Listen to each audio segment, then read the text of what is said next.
It's my turn. I can do it. There is a saying that leaders have forfeited the right to make any excuses. It's your turn. It's not President Muhammadu Buhari that took away fuel subsidy flippantly.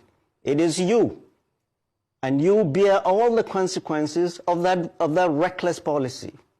So, it is you that we and God Almighty will hold responsible for whatever happens secondary to all your policies. It's not President Muhammadu Buhari or Jonathan. You can do it. You said it's your turn. Now do it. Leaders have forfeited the right to make excuses. And the way they are going about it, they are doing nothing. Let me tell you, it is the cause, it is the reason is inflation. It's not because there is no food in the market. It's inflation. When this party came in 2015, a bag of rice, 50 kilos of rice was 7,500. Yesterday I went to the market, it was 70,000. Maize, 60,000. How much is the minimum wage? 30,000. How much does a soldier in the war front earn? 50,000. How much does the police recruit earn, constable earns? About that. They cannot even buy rice. 30,000 in those who work. What is the percentage of Nigerians that work? So, Mr. President, sit up. This is no time for excuses. Leaders have forfeited the right to make excuses. And the way they are doing it is, they're thinking of price control. They are thinking of busting warehouses. Hello, I'm old enough to have seen 14 administrations. Clearly, from that of General Yakubu Gowon to currently President Bola Ahmed Tinubu. We in 1984, I was a young doctor, 2 years out of medical school. General Muhammadu Buhari followed the same thing. Price control, busting warehouses. Where did it take us? They haven't learned anything in 40 years. They haven't learned anything in 40 years. Yesterday, NLC, the president of NLC, Joe Ajero, said, you can give $1 million naira to workers if inflation keeps eating that up. You are not going to achieve what you need to achieve. The primary problem is the runaway inflation. The economy is out of control. The managers of our economy, they are drowning. They don't know what to do.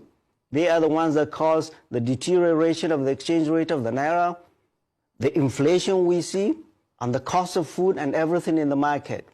It is not availability. There is food in the market. What I call on all the governors of this country and the president, everything should stop still. This is no time to build bridges or flyovers. This is the time to open the treasury and buy food and give food to the people and subsidize food. The only way you can crash down the price of food is bring down inflation. But these guys don't know how to do it. But flood the market with subsidized food. I lived in the United States forever.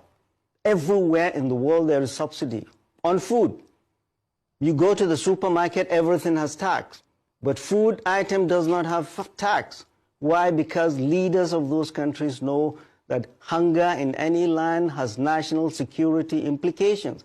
But apparently, the national security team of this president and the president himself do not see the national security implications of hunger in the land. There is food in the land.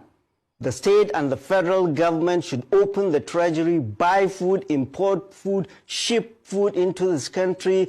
There is an emergency, and feed our people. Their salaries cannot pay for food, cannot pay for rent, cannot pay for school fees. People are dying in the land. They are here in Abuja buying SUVs. With our compliant National Assembly, that says nothing. We are raising our voices the moment you hear our traditional rulers. The Oni of Ife said the same. People are suffering. Politicians know nothing about the people. They live with the people. You don't listen to that? You are here creating committees, one committee after the other. They're sitting and drinking tea while people are dying. No, your economic policy is not working. There is hunger in the land, and there is trouble ahead.